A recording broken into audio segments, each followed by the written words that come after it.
Bodas de perlas sacerdotales, 30 años de sacerdocio. Del Evangelio según San Mateo.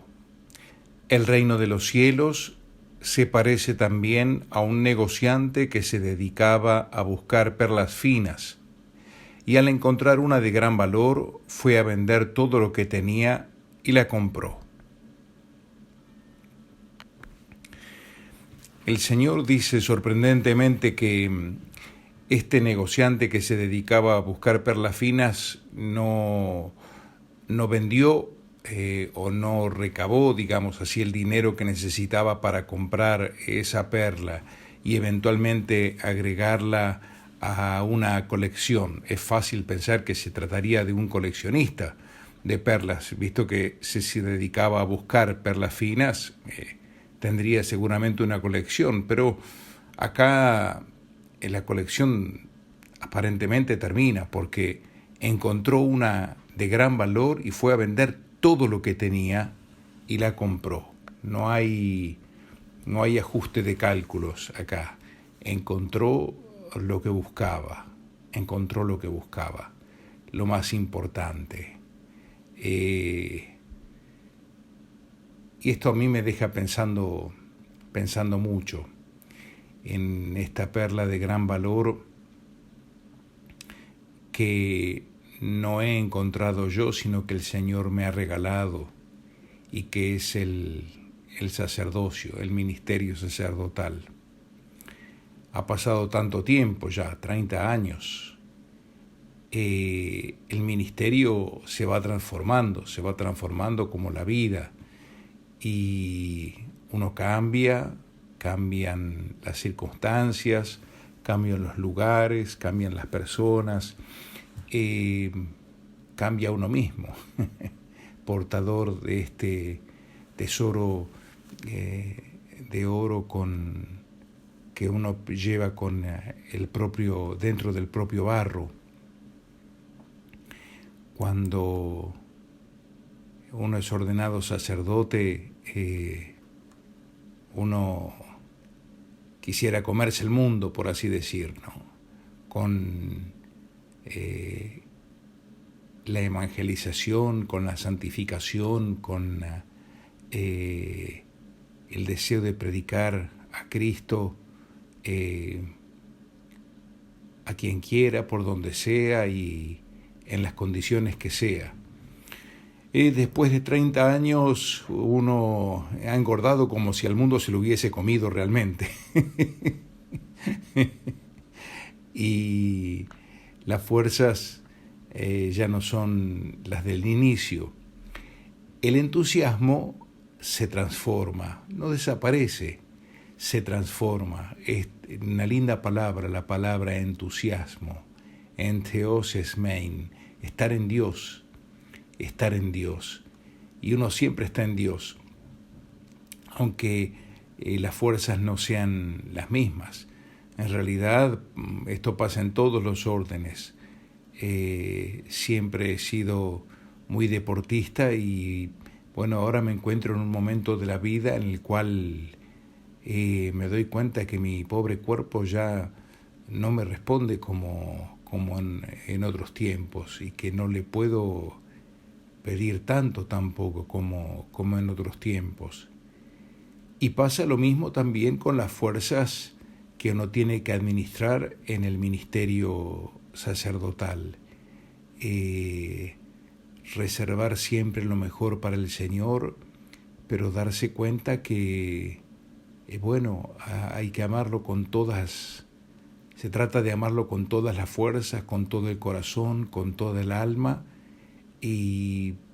pero aceptando también que esas fuerzas no son las mismas que al principio, y la aceptación, digamos, serena de esta limitación forma parte también de la felicidad del sacerdocio, porque si no, uno centrado, digamos así, en la propia incapacidad o en la propia fragilidad, y bueno, se queda con ese deseo de seguir dando más y más, y bueno, uno se da cuenta que aunque lo diese todo para el Señor, pensando que se trata para el Señor, y bueno, para Él todo es poco, para Él como algo que se ofrece a Él.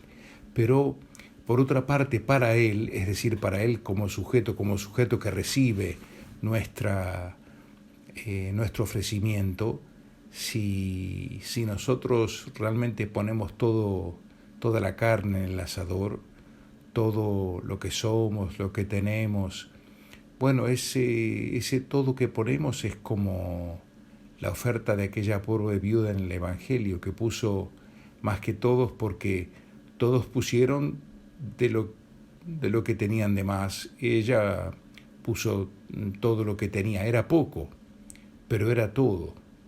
A veces mucho o poco son palabras relativas, mucho o poco. Yo lo digo siempre cuando a veces celebrando el ministerio de la reconciliación, la confesión. ¿Cuánto tiempo de la última confesión? Mucho o poco. Y mucho o poco es relativo. Mucho tiempo, poco tiempo. 5 minutos debajo del agua es mucho tiempo. 2 días de la última confesión, no, es poquísimo tiempo. Aquí es todo o nada, todo o nada. Y bueno, uno trata de actualizar delante del amor misericordioso del Señor ese todo que desde el principio he querido darle. Plenamente consciente, por otra parte, de que no hay un solo día en la vida del sacerdote en el cual el enemigo de nuestra salvación y el hombre viejo que sigue viviendo adentro de uno no quiera agarrarse por lo menos a alguna parte. Ojalá, si pudiese él ese todo para sí mismo, y que es una lucha constante y que es una lucha que va a durar hasta el final. Los años pasan y el amor del Padre empieza a ser también un poco como el amor del abuelo. Yo me doy cuenta especialmente en el trato con los niños, con los más chiquitos. Me doy cuenta de que se da con ellos un renovado amor porque estoy en la edad de ser abuelo. Porque mi hermana ya es abuela, mi papá a mi edad ya era abuelo de varios nietos, y bueno, uno se da cuenta también en la propia realidad afectiva que ese es un amor muy lindo, y uno se da cuenta también con cuánto amor los más chiquitos, los más niños se dirigen a uno, si uno sabe sintonizar con ellos. Y el Señor que me pidió al inicio de mi ministerio la tarea de trabajar con los chiquitos de Ángeles Custodios, un hogar de Paraná de chicos que eran no huerfanitos, sino separados de las familias por situaciones de violencia familiar. Y bueno, el Señor me concedió esa gracia y me la mantuvo, de poder trabajar con los más chiquitos siempre con un gran gusto. Pasa el tiempo y comprendo siempre mejor las palabras del Evangelio, del Señor que dice, si no se hacen como niños, no dice el Señor, y bueno, les va a ser difícil, les va a costar más, van a tener que fatigar más. No, es tajante el Señor. No entrarán en el reino de los cielos si no se hacen como niños, en la simplicidad de espíritu, en la transparencia del corazón, no van a entrar en el reino de los cielos. El Señor me ha concedido en este tiempo un trato cercano con ellos en la catequesis, y más tiempo paso con ellos y más llego siempre a la conclusión de que en ellos encuentro mis modelos, mis jefes y mis maestros. Me impresiona mucho, como decía también San Francisco Javier en la carta que escribe a San Ignacio y que forma parte del oficio divino que rezamos en el día que celebramos San Francisco Javier, que los niños que él tenía alrededor cuando evangelizaba, a veces no lo dejaban ni siquiera comer tranquilo, sino les enseñaba una oración. Qué hermoso pedido. A veces uno con las personas más grandes tiene que rogarles que dediquen tiempo a la oración. En cambio, estos chiquitos exigían que se les enseñe una oración. Es lo que un pastor quisiera encontrar en todas las personas. Si uno no se hace como el niño, no entra en el reino de los cielos.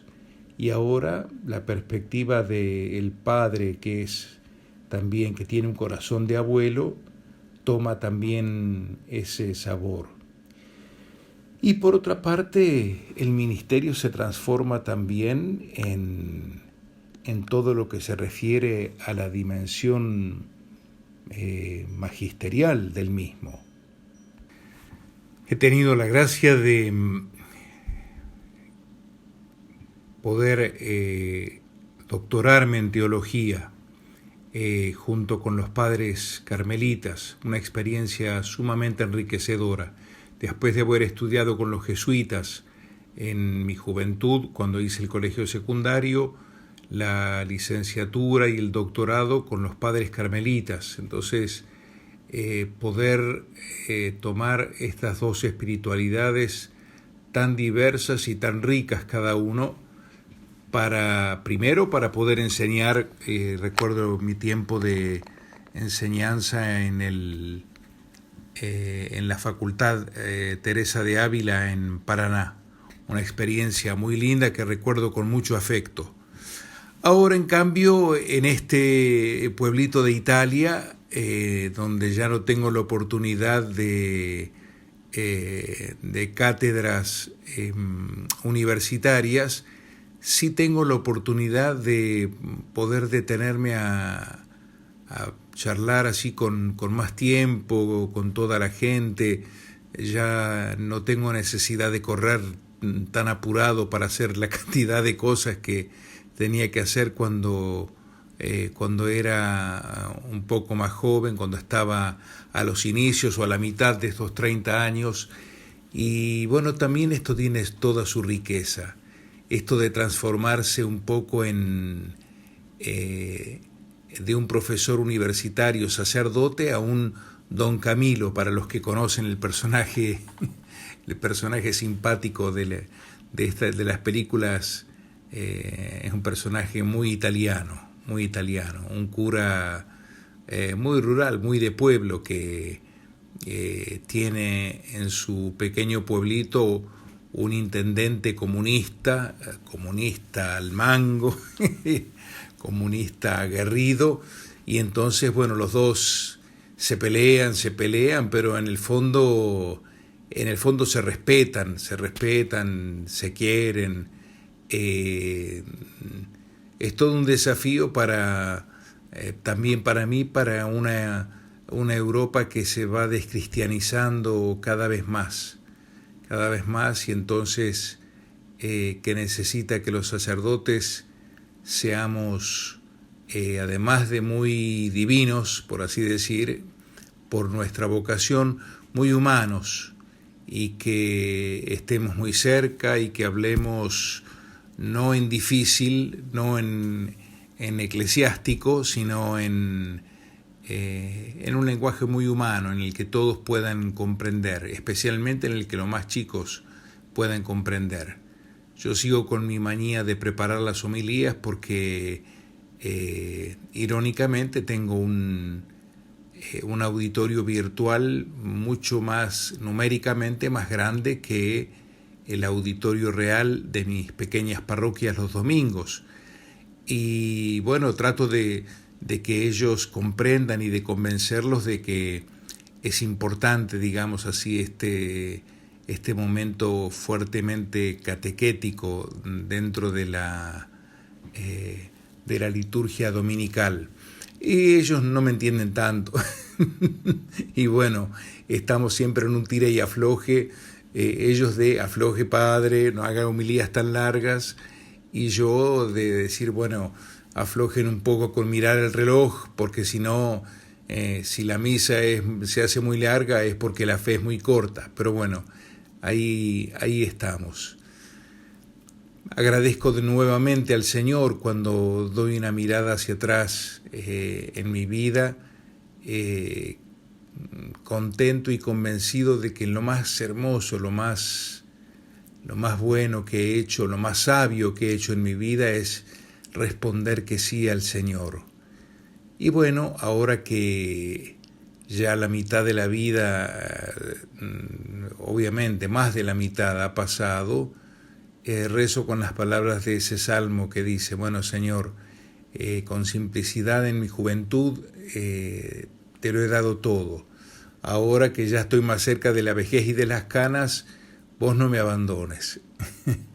Y seguro de que el Señor no me va a abandonar. Es más, también con las palabras del Salmo, fíjense esto de recitar los salmos, ¿no? De tener los salmos en la boca y en el corazón.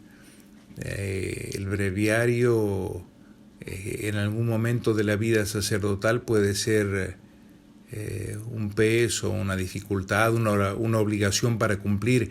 Yo ahora lo extraño si no lo tengo, pero como lo tengo en el teléfono celular, ahora lo tengo siempre, entonces donde va me acompaña.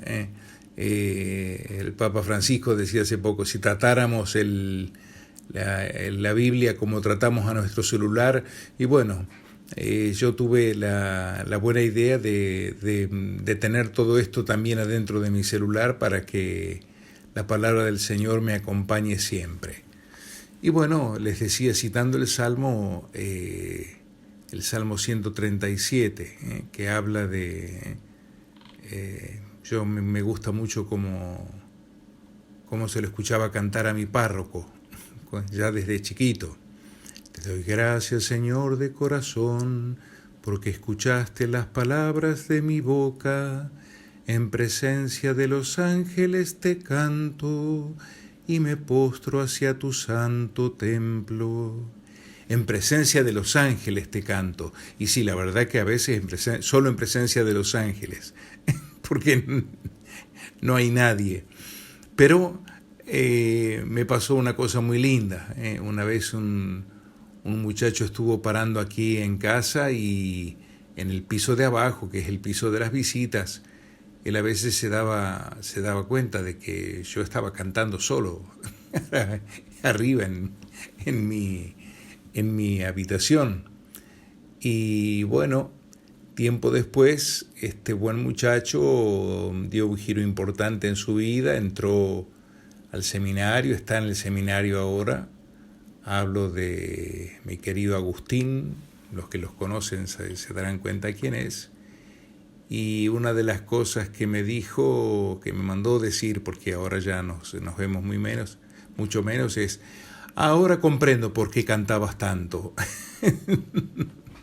Canta y camina, dice el Señor, hablando de la vida del cristiano, cantar y caminar. Y bueno, yo canto con el Salmo 137, el Señor completará en mí la obra que ha empezado.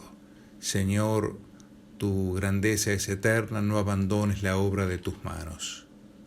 O si no, con las palabras de la Virgen que la liturgia pone todas las santas tardes en boca de los sacerdotes y en boca por lo tanto, de este humilde pequeño sacerdote.